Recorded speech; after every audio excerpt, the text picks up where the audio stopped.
এইরকম মচমচে আলুর চিপস তৈরি যে এত সহজ, আজকের এই ভিডিওটা না দেখলে আপনার বিশ্বাসই হবে না। ২টা আলু নিয়েছি, একটু বড় এবং লম্বা দেখে আলু নেবেন। আলু বাছাইটা খুবই গুরুত্বপূর্ণ।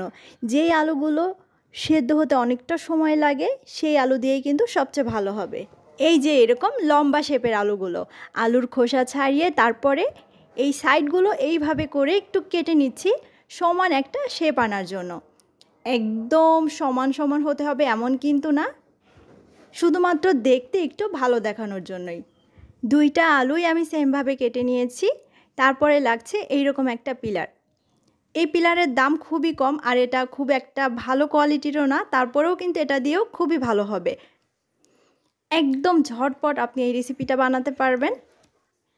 আর এটা আমি কিভাবে করছি আপনি স্ক্রিনে দেখে নিশ্চয়ই বুঝতে পারছেন এটা কতটা ইজি আর কতটা পাতলা হয়েছে নিশ্চয়ই বুঝতে পারছেন।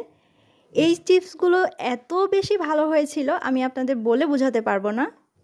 তবে আমি এটা গ্যারান্টি দিয়ে বলতে পারি, বাজারের চিপসের থেকে এটা 1000 গুণে স্বাস্থ্য এবং স্বাদের দিক থেকে 100% বেটার।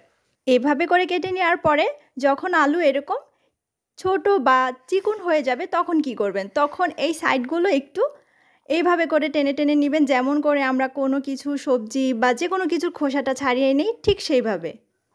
এবারে পানি দিয়ে জাস্ট হালকা করে একবার ধুয়ে নিলেই হবে।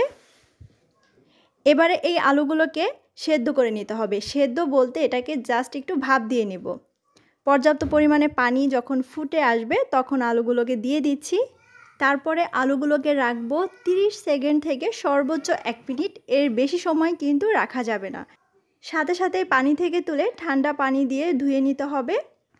2-3 বার পানি পাল্টিয়ে ধুয়ে নেওয়ার পরে আলুগুলো ঠান্ডা হয়ে যাওয়ার পরে সঙ্গে সঙ্গে আপনি এটা ভেজে নিতে পারবেন। একদম পানি শুকাতে হবে বা মুছে নিতে হবে এমন কোনো ঝামেলাই নেই, সঙ্গে সঙ্গে আপনি এটা ভেজে নিতে পারবেন। জাস্ট পানিটা একটু ঝরিয়ে নিলেই হবে। আচ্ছা, ভাজার জন্য কিন্তু তেলটা অবশ্যই খুব ভালো করে গরম করে তারপরে মিডিয়াম টু হাই হিটে ভাজতে হবে। 2 মিনিট চুলার জাল বাড়িয়ে দিয়ে ভাজার পরে চুলার জালটা মাঝারিতে করে দিব। ভাজার সময় তেলের মাঝে যে একটা বুদবুদ হয় এটা দেখবেন কমে যাবে, তার মানে এটা একদম মচমচে হয়ে যাবে। এই চিপসগুলো আপনি চাইলে সাদা সাদা টাইপের রেখেও ভাজতে পারবেন, আবার একদম লাইট গোল্ডেন কালারও করতে পারেন। তবে লালচে টাইপের করার একদমই প্রয়োজন নেই, এগুলো কিন্তু অনেক বেশি মচমচে হয়েছে। ভেজে তোলার পরে আপনি একটু ঠান্ডা করে তারপরে চাইলে বিট লবণ বা যে কোনো ধরনের মশলাই দিতে পারবেন আপনার পছন্দ মতো। এটা খেতে যে কী পরিমাণ মজা হয়েছিল এটা বলে বোঝানো যাবে না। আপনি অবশ্যই বাসায় ট্রাই করবেন, আর বাচ্চাদের যদি বানিয়ে দেন তাহলে তো কোনো কথাই নেই।